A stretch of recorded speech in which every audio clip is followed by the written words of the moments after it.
আজানের সময় আকাশের দিকে তাকিয়ে একটি দোয়া পড়ুন, সাথে সাথে ফল পাবেন। মনে রাখবেন, আজানের সময় হচ্ছে এমন একটি মুহূর্ত, আজান দেওয়ার সাথে সাথে আসমানের সকল দরজাগুলো খুলে দেওয়া হয়। সুবহানাল্লাহ বলতে পারলেন না? এই আসমানের যতগুলো দরজা আছে, আজান দেওয়ার সাথে সাথে সমস্ত দরজাগুলো খুলে দেওয়া হয়। শুধু তাই নয়, আজানের আওয়াজ শয়তান সহ্য করতে পারে না। সাথে সাথে যতদূর পর্যন্ত আজানের আওয়াজ যায়, শয়তান ততদূর পর্যন্ত পালাতে থাকে। আর কুকুর বলেন, বিভিন্ন প্রাণী শয়তানদেরকে দেখতে পারে, যার কারণে দেখবেন আজানের সময় কুকুরগুলো আওয়াজ করা শুরু করে, ঘেউ ঘেউ আওয়াজ করা শুরু করে, তো কেননা তারা শয়তানকে দেখতে পারে, শয়তান তখন পালাতে থাকে।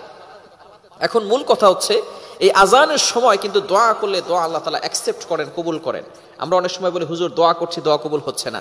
এই সময়টা চমৎকার একটি আমল আপনি করতে পারেন। যদি এই আমলটা করতে পারেন, আল্লাহ তাআলা অবশ্যই আপনাকে ফলাফল দিয়ে দিবেন। মনে রাখবেন, আমরা অনেক গুনাহের কাজ করে থাকি, বিশেষ করে এই সময়টা।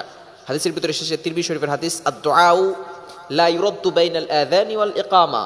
আযান এবং ইকামতের মাঝখানে দোয়া করলে আল্লাহ তাআলা সেই দোয়াটা ফিরিয়ে দেন না, আল্লাহ তাআলা সেটা অ্যাকসেপ্ট করেন, কবুল করে নেন। আপনি যেই দোয়াটা করবেন, আল্লাহ তাআলা সেটাই আপনার জন্য অ্যাকসেপ্ট করবেন, কবুল করবেন। বিশেষ করে আজানের সময় যেহেতু আসমানের দরজাগুলো খুলে দেওয়া হয়, এই সময় আপনি দোয়া করবেন। বিশেষ করে আমরা অনেক গুনাহের কাজ করে থাকি। নবীজি সাল্লাল্লাহু আলাইহি ওয়াসাল্লাম, তার সামনে আগে পরে পিছনে কোনো গুনাহ ছিল না, তারপরও নবীজি, এক হাদিসের ভিতরে এসেছে প্রতিদিন তিনি 70 বার ইস্তেগফার করতেন। অন্য হাদিসের ভিতরে এসেছে নবীজি সাল্লাল্লাহু আলাইহি ওয়াসাল্লাম দৈনিক 100 বার ইস্তেগফার পড়তেন।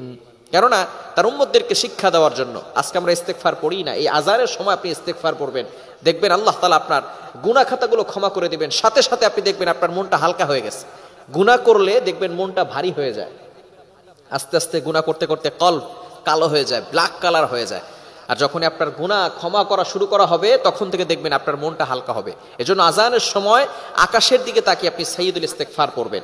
বুখারী শরীফের হাদিস, শাদ্দাদ ইবনে আউস রাদিয়াল্লাহু তাআলা আনহু থেকে বর্ণিত, তিনি বলেন, এই সাইয়্যিদুল ইস্তেগফার যদি কোনো ব্যক্তি দিনে পড়ে, ওই দিনে যদি সে ইন্তেকাল করে, দুনিয়া থেকে বিদায় নেয়, আল্লাহ তাআলা সাথে সাথে তার জন্য জান্নাতের ব্যবস্থা করবেন। আবার কোনো ব্যক্তি যদি রাতে পড়ে সাইয়্যিদুল ইস্তেগফার, ওই রাতে যদি কোনো ব্যক্তি মারা যায়, আল্লাহ পাক রব্বুল আলামিন তাকেও জান্নাতের ব্যবস্থা করে দিবেন। সাইয়্যিদুল ইস্তেগফার কে কে পারি? হ্যাঁ, দেখছেন অনেকেই পারে না। সাইয়্যিদুল ইস্তেগফার শিখবেন, এটা হচ্ছে হোমওয়ার্ক, বাসায় গিয়ে এটা পড়বেন। আল্লাহুম্মা আনতা রাব্বি লা ইলাহা ইল্লা আনতা খালাকতানি ওয়া আনা আবদুকা ওয়া আনা আলা আহদিক ওয়া ওয়া'দিকা মাস্তাতা'তু আউযু বিকা মিন শাররি মা সানা'তু আবু'ু লাকা বিনি'মাতিকা আলাইয়া ওয়া আবু'ু লাকা বিযামবি ফাগফিরনি ফাইন্নাহু লা ইয়াগফিরুয যুনুবা ইল্লা আনতা। নবীজি সাল্লাল্লাহু আলাইহি সাল্লাম কি চমৎকার কথাগুলো এখানে জানিয়ে দিয়েছেন। যেহেতু সময় নাই, আমি ব্যাখ্যা করতে যাব না। সুতরাং আজানের সময় যখন আসমানের দরজাগুলো খুলে দেওয়া হবে, এই সময় এই দোয়াটি পড়বেন, দেখবেন আল্লাহ তাআলা আপনার গুনাহ ক্ষমা করে দিয়েছেন, আর আপনার মনটা হালকা হয়ে যাবে, সাথে সাথে আপনি ফল পেয়ে যাবেন। এই সময় আপনি দোয়াও করলে আল্লাহ তাআলা দোয়াটা অ্যাকসেপ্ট করবে। এজন্য আমলগুলো করতে পারবো তো ইনশাআল্লাহ। সাহাবায়ে কেরাম অনেক আমল করতেন, নবী সাল্লাল্লাহু আলাইহি ওয়াসাল্লাম অনেক আমল শিক্ষা দিতেন, কিন্তু আমরা কোনো আমল পরিপূর্ণভাবে করতে পারি না, করতে চাই না।